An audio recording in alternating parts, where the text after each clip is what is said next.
Rural ജില്ലയിൽ പുതുതായി അനുവദിച്ച വാഹനങ്ങൾ ഫ്ളാഗ് ഓഫ് ചെയ്തു. 17ഓളം വാഹനങ്ങളാണ് അനുവദിച്ചിട്ടുള്ളത്. കൺട്രോൾ റൂമുകൾക്കും പോലീസ് സ്റ്റേഷനുകളിലേക്കുമായി അനുവദിച്ച വാഹനങ്ങളുടെ ഫ്ളാഗ് ഓഫ് കർമ്മം വടകര പോലീസ് സ്റ്റേഷൻ പരിസരത്ത് നടന്ന ചടങ്ങിൽ ജില്ലാ പോലീസ് മേധാവി ഫറാഷ് ടി IPS നിർവഹിച്ചു.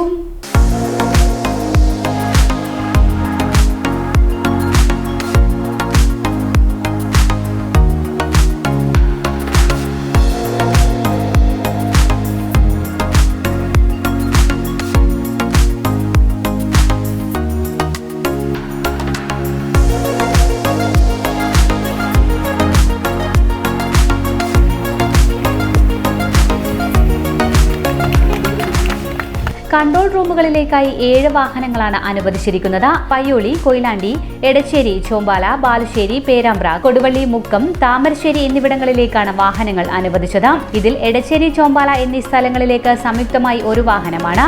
കൊടുവള്ളി, മുക്കം എന്നിവിടങ്ങളിലേക്കും 1 വാഹനമാണ് അനുവദിച്ചിട്ടുള്ളത്. കൂടാതെ തൊട്ടിൽപ്പാലം, കുറ്റ്യാടി, പെരുവണ്ണാമൊഴി, കൂരാച്ചുണ്ട, താമരശ്ശേരി, കോടഞ്ചേരി, തിരുവമ്പാടി എന്നീ സ്റ്റേഷനുകളിലേക്കായി ബൈക്കുകളും അനുവദിച്ചിട്ടുണ്ട്. ഇവയുടെ ഫ്ളാഗ് ഓഫും ഇതോടൊപ്പം നടന്നു. കൂരാച്ചുണ്ട, കോടഞ്ചേരി എന്നീ സ്റ്റേഷനുകൾക്ക് 2 ബൈക്കുകൾ വീതമാണ് അനുവദിച്ചിരിക്കുന്നത്. കഴിഞ്ഞ ആഴ്ച നാദാപുരത്ത് 7 കൺട്രോൾ റൂം വാഹനങ്ങളും വടകരയിൽ 4 എണ്ണവും അനുവദിച്ചിരുന്നു. ക്രമസമാധാന പ്രശ്നങ്ങൾ ഉണ്ടാകുന്ന സ്ഥലങ്ങളിൽ പെട്ടെന്ന് എത്തിച്ചേരുന്നതിനായാണ് പുതിയ സംവിധാനങ്ങൾ ഒരുക്കിയിരിക്കുന്നത്. നമ്മുടെ കോഴിക്കോട് റൂറൽ ജില്ലയ്ക്ക് പുതുതായിട്ട് അനുവദിച്ച വാഹനങ്ങളുടെ ഫ്ളാഗ് ഓഫ് ആണ് നടന്നത്. 17ഓളം വാഹനങ്ങൾ പുതുതായിട്ട് നമുക്ക് ജില്ലക്കായിട്ട് അനുവദിച്ചിട്ടുണ്ട്. അത് നമ്മുടെ കൺട്രോൾ റൂമിലേക്ക് പുതിയ വാഹനങ്ങൾ വരുന്നുണ്ട്. അതുകൂടാതെ പോലീസ് സ്റ്റേഷനുകളിലേക്കും വാഹനങ്ങൾ വരുന്നുണ്ട്.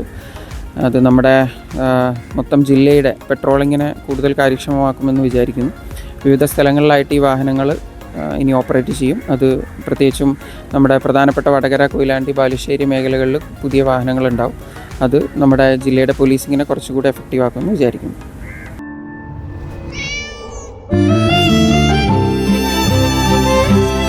എന്റെ ഇഷ്ടങ്ങൾ എന്റെ ഫാമിലിക്ക് അറിയാം. Family wedding centre.